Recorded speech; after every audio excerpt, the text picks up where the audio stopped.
good when the playoffs came. We knew it. We said this. Okay, you're winning by DeMar dropping 40. Even Sky said, "Why is DeMar dropping 40 and nobody else got shit?" Sky said that himself. He's like, "Bro, we need some type of guys to come off the bench and score too." So Ray, you just talking. You shooting over 50%. No, I'm not. It's not Ray just talking. It's the whole panel just talking, and you're being delusional. Wait, let me say this. Who wouldn't want 50% from the field and averaging 35 points a game? If he's being a ball hog, not me. If he's being a ball hog, not me. Or if your team is If in he's the gonna sixth average seed. 50% from the field and score 35 points a game, both of y'all need to shut the hell Your up. boy was trying to be Wilt Chamberlain and turned into a loser. But Your boy was trying to be Wilt. That's what happened. But we already know why DeMar started doing that. Why we keep going over when this, Zach man? was hurt. When Zach got hurt, he had to pick up the Right, scoring and the load. Bulls I'm were sure. the sixth seed. I'm sure. They won 9 straight games. God, bro. When did Zach get hurt? When did Zach get hurt, by the way? The Brooklyn game. The Brooklyn When was that? Hold on. Wait a minute. When was that? When was the Brooklyn game? Hold on, y'all funny. Y'all don't want to talk about when they was playing right, though. Y'all don't want to talk about when they was blowing out people in the preseason, blowing. You don't talk about preseason. That Ray. don't matter though. What that got to do with Zach LaVine was healthy. I'm gonna let him know when Zach got hurt. What game? What are you talking about? I'm trying to figure out when Zach got hurt. He got hurt the Brooklyn game. The Brooklyn game. When was that? When was that? Look it up, Marvin just said he about to Rico. play- You he want to about to know? get it Look for it you. up, Rico. You want to know? Look it up. Okay, Zach got hurt. So explain. Thank you, Josh so explain Jackson. to me. Thanks Hold for your stat. Wait. So in the playoffs, why did an injured Zach play better than an MVP DeMar DeRozan in the playoffs? Explain. He played better. He Explain. didn't. He did. He to me, played honestly. better. No, he didn't. He averaged 19. DeMar averaged 20. No, bro. See, Ray, Oh see my somebody you God, just bro. told? Okay, so why He did an averaged injured 19, Zach DeMar LaVine averaged play 20. as good? Fine, Marvin. Right, Fine. right. Why did an LaVine- injured because Zach Zach LaVine LaVine- play All I as want you good to as do an is, MVP? just don't come up on here talking. Tell the truth. I am telling the truth. Why He did an just said- injured he Zach just LaVine? said, he Okay, said but that's what he that said. LaVine I'm played asking better. you a different question. Why did an injured Zach LaVine play just at, not just as good, but slightly below an MVP Because he caliber wasn't player? double teamed as much. Zach LaVine didn't get double, bro. Oh my God. Bro. But ain't I mean, he is that injured? enough for you? That's You not want to know enough? something else? Or you He's just want to say, injured. oh my God? You just want to say, Go oh ahead, my go ahead. God? Go ahead, I Marvin. just I want told to you. hear Now, this. what else you want to know? You said, do I want to hear something else? I said, go ahead. Now you said it. No, I just told gave you What the fuck you answer talking to about? that. I gave you the answer to that. So now, what else do you need to know? Nothing. I like your okay. excuses. Okay. I like them. Now I'm finna show you the game where Zach got hurt. Hang on a second. Yo, you're go the ahead. same, That's what you're I was the asking. same guy. You're the same guy that can imagine Kobe White being in the paint with Giannis. You're funny. I'm done arguing with you. I'm done arguing. Ray, when you start watching basketball last year? Everybody switches, right? Everybody Ray, they do. Ray. Flight Dex. What's the next topic? Flight Dex. What's the next topic? There you go. It's still the same topic. I mean, it's Lonzo Ain't no Ball. next topic. It's the same topic. Hello, there you go. Hey Ray, I hope you're not saying Kobe White never had to guard Giannis before. Yeah. No, that's not what I said. That's not what I That's said. why I said He did because DeMar DeRozan they want to What are you help. saying, brother? He What are you definitely saying? did. He got hurt. Oh, Rico, he got hurt on 112, the game against Brooklyn. Now, what else you want to know? Rico? Crickets now. My bad, Marvin. I cut off my mic. When he got hurt? He got hurt on 112, the game against Brooklyn. All right, so he got hurt, what, 3 months into the season? January 12th. Yeah, so like 3 months into the season, right? 2 months? So what are you saying? So what? And then he was hampered the rest of the season? I'm asking you. I'm just asking. Yes, okay. Let me give you these numbers. From 112, from 112 all the way up, I'm looking to 211. He never was the leading scorer. I'm looking to 224. Until 228, he scored 22 points, and he was the leading scorer for the team. Okay. Now that's great. No, that's great. Now I just want to ask this question. Before that, Marvin, no. Score. Okay, wait. But I want to ask this question. DeMar DeRozan was still an MVP caliber player during this time, correct? Because okay, thank you. So whether he's hurt or not, DeMar's in the MVP caliber conversation, correct or incorrect? No, what I'm telling you is that you were saying DeMar. I asked you a yes or no question. Why are you running off right now? He wasn't even in the top 10 at 5 at the end of the year. So it don't matter. He finished at like 7. What did I just tell you about that don't matter shit? That's 12. No, because you're ducking a yes or no question. That's why it don't matter. I asked you a question, Marvin. Why you won't answer it? I answer all your questions. That's why it don't matter right now. He was not an MVP candidate at the end of the year. Did he not finish on the MVP list? Yeah, but you got 15. So he was an MVP candidate. What do you 20 mean? guys were on the list. No, there isn't. What you talking about? It was 20 Was guys he on the MVP list? It was Where 20 was he? guys on the 7th? list. He was 7th. He was 7th. Cut it out, Rave. Cut it out, Rave. It was 10 He guys on the finished list. 7th. What are you talking about? Stop laughing like that, No, Rave. okay, Respect so the you elders. said 20. Now there's 10. So he was a top 10 Top MVP 10, candidate. the top 10. It was 10 guys. Okay, Marvin, you got it. So whether Zach was injured, he was a top 10 MVP candidate. Why was he trash in the playoffs? He wasn't. That's in your eyes. Rico. Oh my Rico, God! let me have him, Rico. All right, Rico, bro. let me I'm have done. him. Rico, I'm done. You I'm said done, he was bro. trash. Listen to this. Done. You We said he was walking. trash when he scored I'm 35 done. in a row. I'm 8 done. We straight lying, games. bro. Let that dude know what you know We're about being basketball. disingenuous. Rico. We're being disingenuous. You Nah, I'm just said done. he was trash when Marvin, he I'm scored being 35 points in 8 straight games. I'm being Who's to you're believe being you? disingenuous, Marvin. Rave. No, I'm not. Rave. Yes, you are.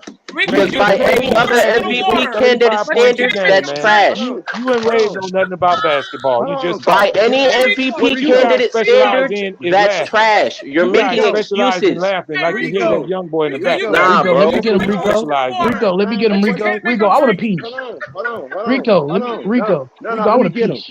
Let me No, get I him. You want don't want some. this. Listen. You been talking. I'm I telling want you. some. Okay. You know what? Okay, I'm gonna let you say something, then I'm going to finish you off, right? Because I Thank know you about you. to come Please, I just I got just here. Let me talk. Marquez, 1 second. I'm just appalled at Marvin's level of disingenuity. Whatever, bro. Hey, Marvin, Rico, what the, it's come okay. on, Marvin. Rico, Marvin, you tell the Rico, truth. You tell the Yeah, truth, right. Marvin. How? You can't Rico. say that he. Nah, bro. All right, I'm go gonna ahead, say Marvin. this. You Listen, just I said have he was faith trash in when he Marvin. scored. Hold on, Answer let me say this. You Marvin. just said he was trash Rico, when he I'm trying to scored answer a 38 question to points, Marvin. 8 straight games. How can I believe anything you saying, Hold on, wait Rico? a minute. I got an announcement. You and Rave, the guy back Because there who I laughed all the predicted fucking the time. outcome of your You team. just That's how you said should when he have faith scored in what I said, 38 Marvin. points, Hey, shot guys. 50% from the field, 8 straight games, that he was trash. Marvin, Hold on. announcement. Okay, halftime, timeout. Okay, I have an announcement. Timeout. Okay, shout out to the chat. Shout out to the panel. Shout out to everybody. Listen, we want y'all to know, we're so glad for coming here at Fight Sports TV. Hit that like and sub. I know y'all hear us, but this is genuine love. This is amazing talk. At the end of the day, we all fuck with each other. We know each other for a while Damn, who is now. that? Who is that building the house in the background? Please listen. Somebody Please got to hit mute that their like. mic. Who's building the house? Somebody's banging. Listen, everybody, please hit that like. We having a little energy tonight. It's okay. It happens. Okay. We all had some good work, hard work today or something, and we just letting the steam off today. That's all it is. So please hit that like. Please hit that subscribe. Fight Sports TV is the hottest in the streets. If you don't believe me, go look at all the past videos where we have all the interviews. We already know what it is.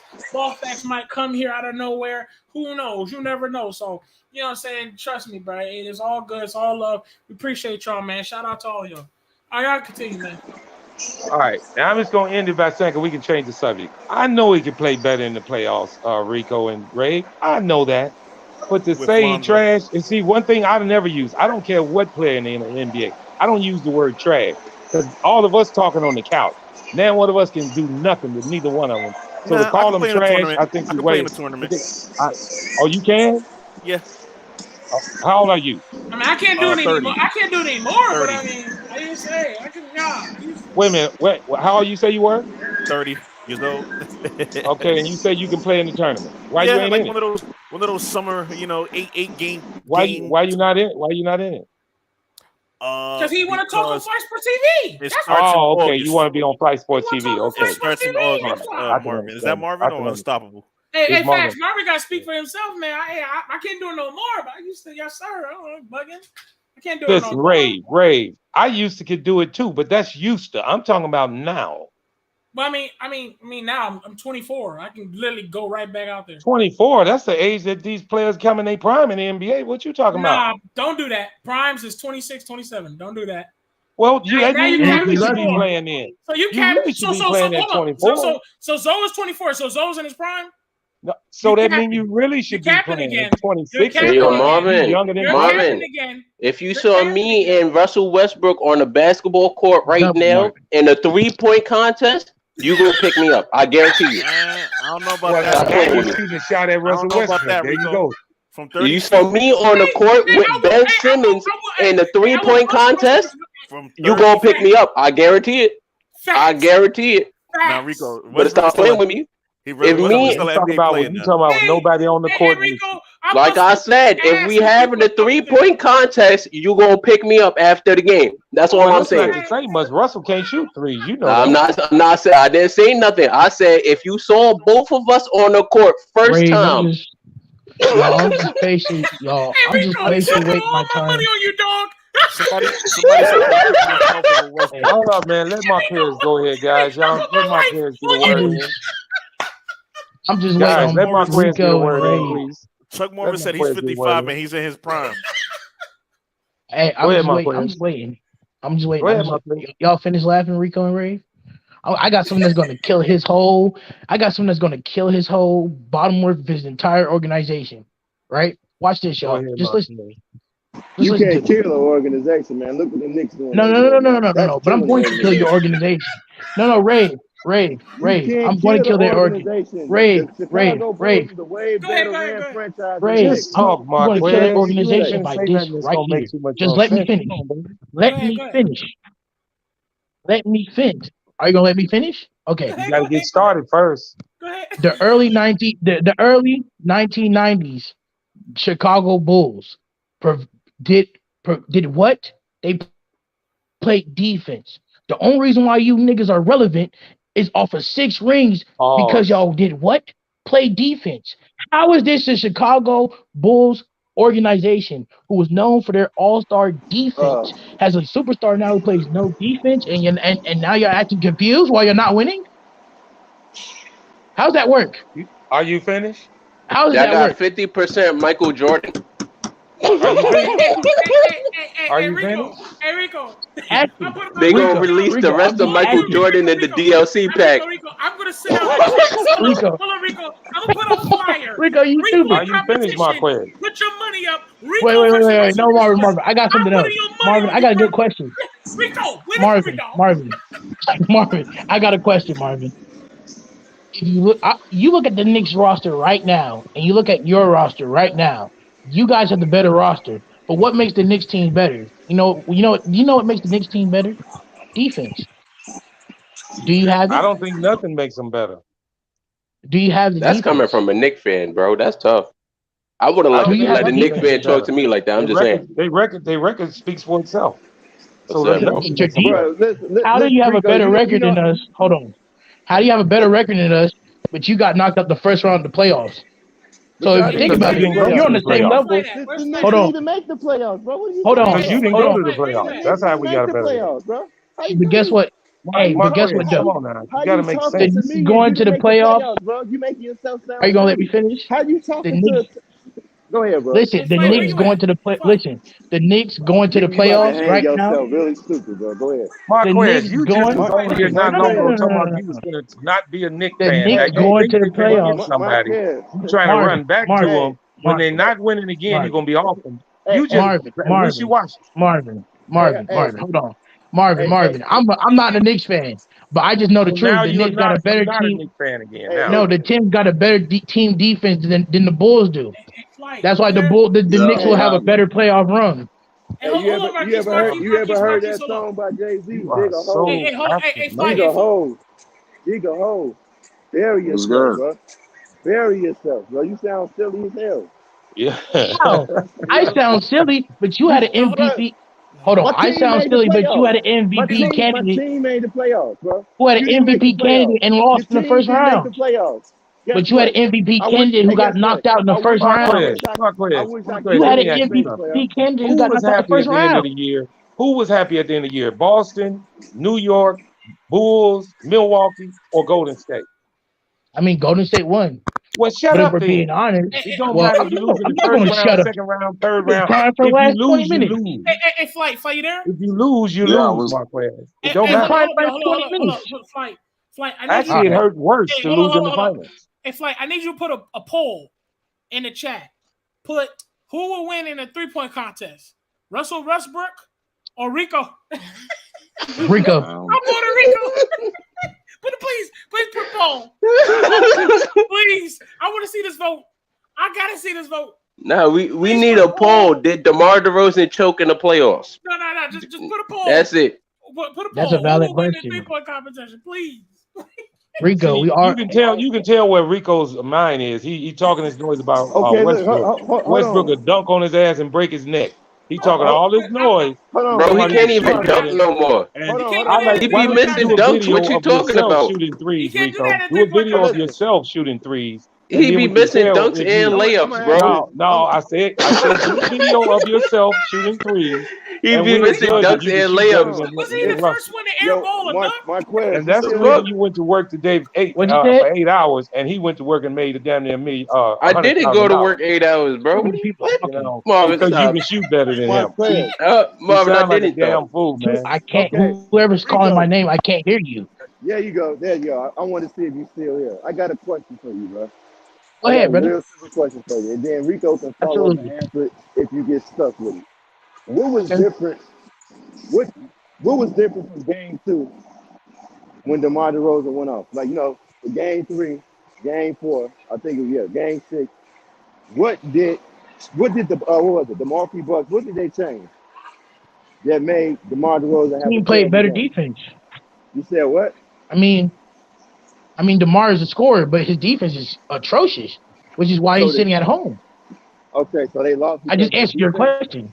You said, are you saying they lost because of defense? Okay, okay. Yes. All right, let me ask him something. Marquez, did Boston have good defense? They had enough defense to beat the Bucks. Did they have good defense? But how? I'm asking you a simple question. But they had enough defense. Did they play good defense? Milwaukee has good defense. Milwaukee has good defense. I'm talking about Boston. Did they play good defense the whole season? Was Boston a good defensive team? No, they had. Honestly, they had some calls that could have went to the Bucks. Little couple. I'm talking about against Golden State runs. No, they didn't play no good defense. So you also, in other words, you just said, "What have you done for me lately, brother?" Right? No, I'm just telling you the truth. And the truth of the matter is, they were the number one defense in the playoffs. Majority of the teams that went to the finals and won have played on both sides of the ball in the playoffs. Marvin, what you're not going to do is argue with me and explain to me how defense doesn't matter when half the champions of NBA history have won based off of defense. You're not going to do that. They were the number one defense in the playoffs. They were the number one defense. Let me finish. They were the number one defense in the playoffs. So why they didn't win? But guess what? Because Golden State had more offensive firepower at that point, which is what did you playing on the offensive side of the ball. Talking about defense for then? Because an offensive player by himself can't win without playing defense. From unknown. Goofy, are you listening? Goofy, I believe you're just talking, Marquez. First, DeMar didn't play defense. You're a Chicago Bulls fan. Wait, let me finish. Now Boston, nigga, off of defense. What are you talking about? They lost because another team shot better. Do you understand the definition of two-way basketball? I'm trying to get some sense out of it. Marvin, your old age is getting to you. Listen, two-way defense, two-way ball. The game of playing both sides of the game is how you win championships. You should know because your Bulls did it 6 times. Play defense. He did because his stupid ass missed the playoffs on defense. Boston was the number one defense in. What is you hollering for? Just relax. Boston was the number one defense in the playoffs. Explain to me why they didn't win the championship. Because they only had two people on the offensive side that can actually create their own shot, Marvin. Which goes back to my saying again that it's a two-way side of the game to play. When you said Marvin. Defense. For sure, Marvin. You mentioned offense. For sure, Marvin. Defense. That's stupid. I'm telling you how you can do what you're talking about. You got to do. That's what I'm doing. So hold on. If the Bulls did so, let me ask you a question. If the Bulls were just an offensive team with no defense, they would never have gotten past the Pistons, right, Marvin?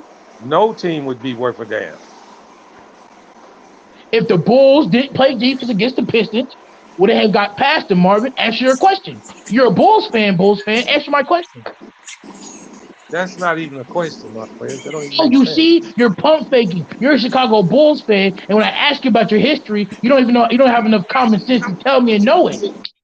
That's a dumbass question, Marquez. It don't. That's not a dumbass question. It doesn't even How are deserve you an an NBA answer. fan and not know that you can't? You have to play on both sides of the ball. How are We you an know NBA that, fan and Marquez. know We you know can't that. put? All I'm doing is Your Bulls showing you aren't that doing because you anything. said DeMar don't play defense, and then I give you example that Boston was the number 1 defense, and you tell me they got beat because somebody shot better than it. Because the game has to be played both ways to win championships, Marvin. That's common sense. So was Golden State's defense better than Boston? No, it isn't. No, hold on. He's trying to do stupid shit. It isn't. But their offensive. Golden State was number 2, Marvin. Boston number 1. Golden State number 2. I know where they were, Dex. You know I know.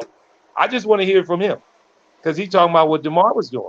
All I'm trying to explain to him is this. We were discussing DeMar, Goofy. We were discussing DeMar, Goofy. Don't come here and try to save me. Calm down, Marquez. Calm down. What you mean? What you mean, Dex? Asking stupid questions. I mean, he's getting upset for no reason. I'm asking him simple questions. He's asking stupid questions. Why? Because I asked you if Boston was the number 1 defense in the playoffs. Well, if he asks a stupid question, Marquez, then give him a smart answer and then make him look stupid.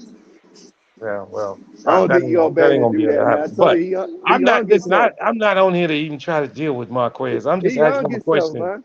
I'm asking him a question about defense and offense. That's it. Hey, Marquez, you came in here, you dig a hole for yourself, man. I mean, I can understand. I can understand about being angry at DeRozan. He don't play defense. You got it. I agree with him. You got it. When the whole point of me discussing DeRozan was we start discussing DeRozan. But okay, I'm gonna answer your question. Golden State, we're playing better defense and we're playing on both ends of the ball, which is why they won the championship. You don't think coaching had anything to do with it? But coaching has to do with everything. What are we saying here? Oh, okay. So there are more facets to the game. I mean, since you want to do that, Marvin. Okay, and Marvin, since you want to do that, would Michael Jordan have won a championship without Phil Jackson's coaching? That's hypothetically speaking. We don't know that. So, but you're asking a hypothetical. Here it is. But you're asking a hypothetical question. Hold up, let me ask you. Well, when he wasn't their coach, he did not win one. So how about that? So so it proves my point. It proves your point. It proves my point. I say he would have. But he could have. I mean, I would say he would have got one, but come on, that's a matter of opinion, bro. Because I could say he would get one without Phil Jackson. But you're bringing up coaching.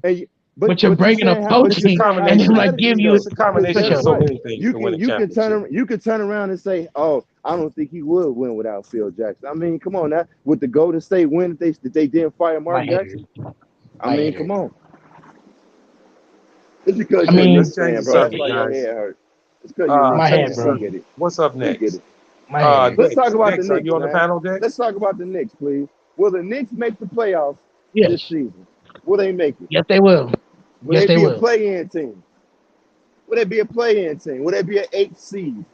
Let's talk about it. I'd say probably because the other teams in the division, the conference, I will say they'd be like an 8th to a play-in seed. That's just being realistic, but they will make the playoffs. I'm going to sit here and say they're not going to make the playoffs. I think they'll make the playoffs too. I think they're going to make the playoffs. I think people are. I think they're taking this Jalen Brunson thing too far. I think Jalen Brunson is actually a pretty fundamentally sound point guard. Now that's a turn of I think he can do it. He's gonna be good. Man. He's gonna be good. Jalen Brunson is going to be pretty decent, and when he proves that he was worth it, Mark, at the beginning you said you didn't like that deal. You said you didn't like that at first. You didn't like the fact that they paid him $100 million.